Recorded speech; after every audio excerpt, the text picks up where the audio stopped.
С 8 по 11 июня в столице Монголии прошла первая Азиатско-Тихоокеанская олимпиада по математике.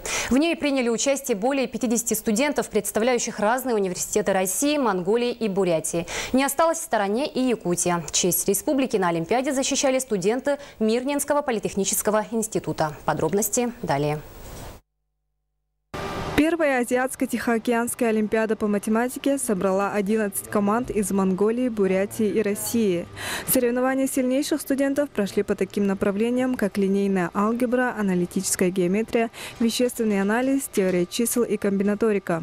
Несмотря на то, что студенты Мирнинского политехнического института – будущие учителя по математике, задания Азиатско-Тихоокеанской олимпиады оказались довольно сложными. И все они были на английском языке. Мы писали ее в течение 5 часов, это максимум. Мы думали, что будет лучше, думаем, что есть к чему стремиться.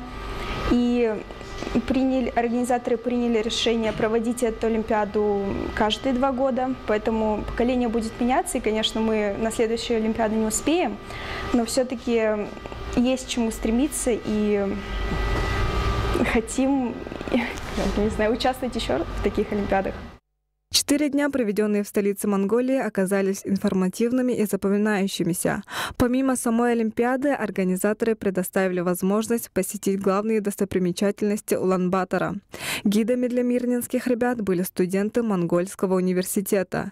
Вместе они посетили площадь Чингисхана, статую Будды, а также мемориал Зайсан, возведенный в память о павших советских воинах. Очень понравились экскурсии, и хотелось бы еще посетить раз Монголию. Еще общались с людьми именно по моему горному делу, по горным машинам, и предложили такой вариант, что можно пройти практику в дальнейшем именно по моей специальности, и мы ждем ответа с их стороны. Азиатско-Тихоокеанская олимпиада по математике будет проводиться каждые 2 года.